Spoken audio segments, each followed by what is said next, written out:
India's greatest strength has always been its ability to be many things at once.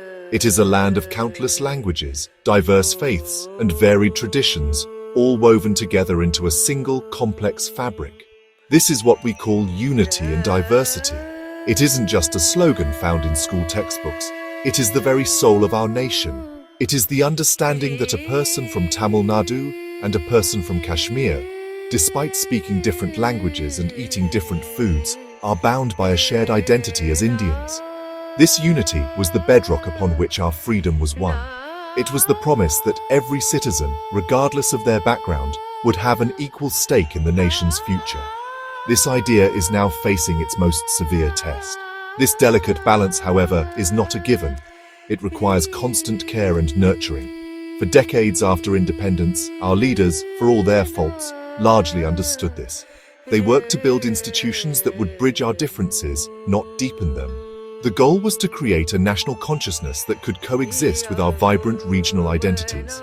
This meant respecting every language, protecting every community, and ensuring that political debates were about policies for development, not about pitting one group against another. When we look around us today, on this day of July 19, 2025, we must ask ourselves, is this the India they envisioned? Or are we watching this precious unity unravel before our very eyes? The erosion of this unity is a slow, creeping process. It begins when political discourse shifts from discussing jobs, healthcare, and education to debating who is a true Indian. It accelerates when elections are fought not on performance, but on mobilizing fear and prejudice. The very concept of a united India is challenged when leaders suggest that one language is superior to another, or that one faith has more rights than the rest. These are not just political strategies, they are deep cuts into the social fabric that has held us together for over 75 years. The danger is that once these threads are cut, they are incredibly difficult to mend, leaving behind a fractured and weakened nation. Today, politics seems to be the primary force driving wedges between us. It has become a game of division, where winning power is more important than preserving national harmony. The Supreme Court itself recently warned that using regionalism for votes is as dangerous to the nation's integrity as communalism. This is a stark reminder of the path we are on. The politics of today actively seeks out our differences, our language, our religion, our caste, our region, and exploits them for electoral gain. It turns neighbor against neighbor and transforms healthy debate into toxic animosity, leaving the common citizen caught in the crossfire, wondering what happened to the promise of a united India. The state of our political alliances is a clear symptom of this growing division. Coalitions that are formed with grand declarations of unity often fall apart in a storm of public accusations and internal squabbles. Look at the India bloc, an alliance formed just before the 2024 elections with the stated purpose of presenting a united opposition. Today, it stands as a testament to political fragility. On this very day, the Aam Aadmi Party has officially stated it is no longer part of the coalition, claiming it was only ever a temporary arrangement for one election. This move exposes the shallow roots of such partnerships, which seem more focused on short-term power calculations than on a long-term unified vision for the country. This isn't an isolated incident. The Trinamool Congress showed its reluctance to even attend a recent meeting, only agreeing to participate when it was moved online. Such public displays of discord do more than just weaken the opposition. They send a message to the public that our political leaders are incapable of setting aside their egos and interests for a greater common cause. When parties that claim to be fighting for the soul of India cannot even maintain unity among themselves, what hope is there for the nation? These fractures are not just political news. They are reflections of a deeper inability to collaborate and build consensus, a skill that is essential for governing a country as diverse as ours. The problem is that these alliances are often built on a foundation of sand, a shared opposition to one party, rather than a shared ideology or a concrete plan for the country's future. The Communist Party of India has pointed to this ideological inconsistency as a key reason for the bloc's struggles. Without a unifying set of principles, these coalitions become transactional, with each party constantly reassessing what it stands to gain or lose.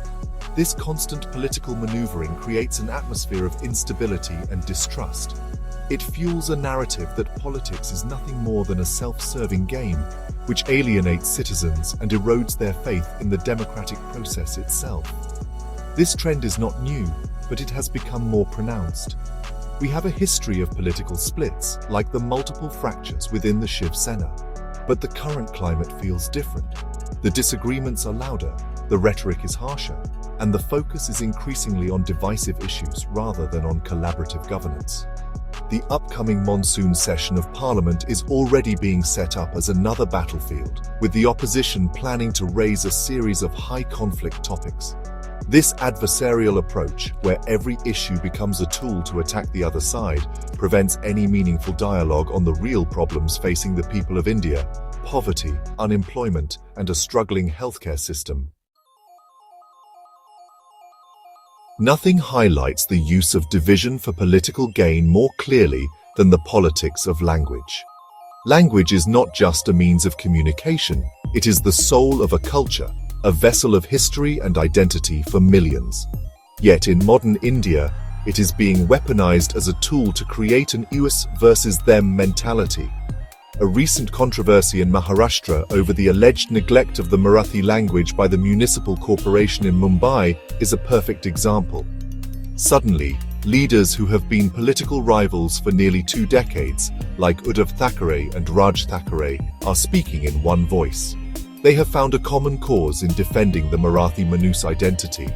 While protecting one's mother tongue is a noble cause, its political mobilization raises troubling questions.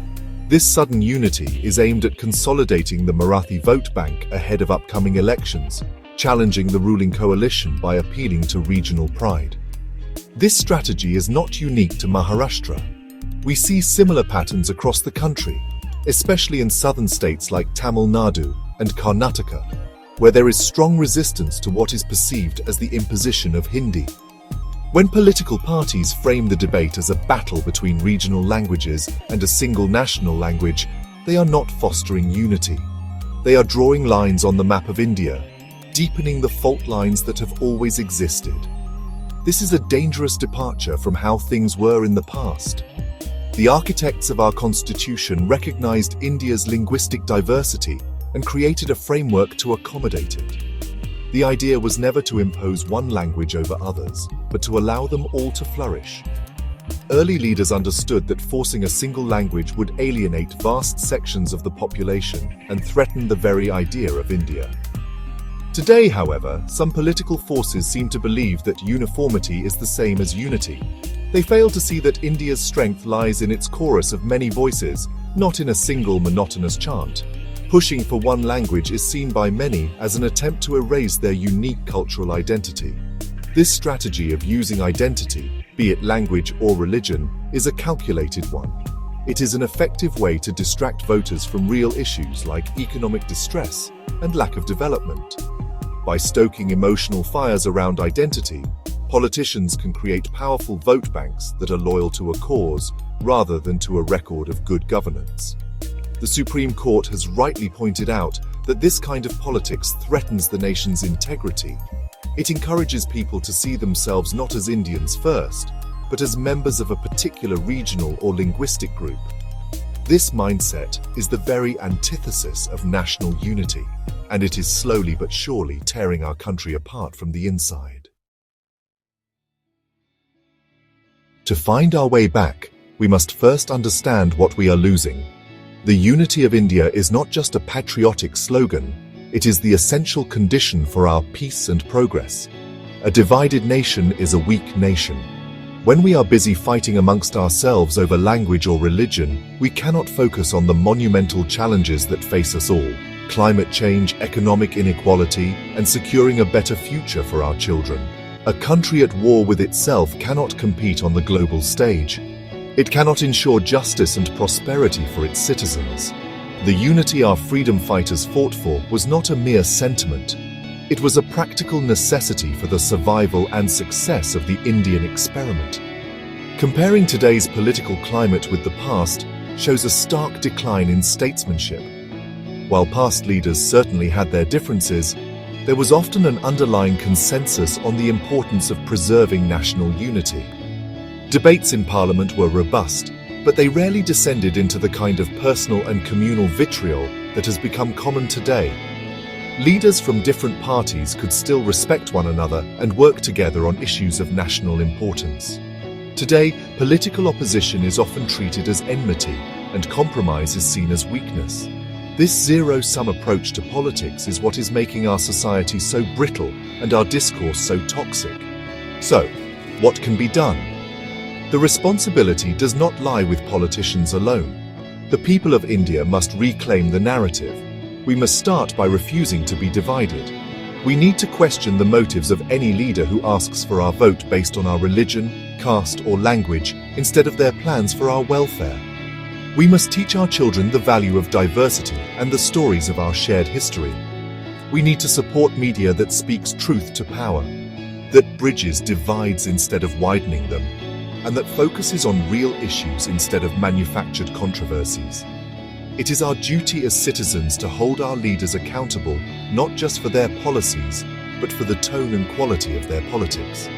Ultimately, rebuilding unity is a task for each and every one of us. It begins in our homes, our neighborhoods, and our communities. It means engaging in respectful dialogue with those who are different from us. It means celebrating our diverse festivals together, learning a few words of a different Indian language, and remembering that the bonds that connect us as Indians are far stronger than the political forces that seek to pull us apart. The idea of India is a resilient one, but it is not invincible. It is a flame that we must all protect from the winds of divisive politics, and it is up to us to ensure that it continues to burn brightly for generations to come.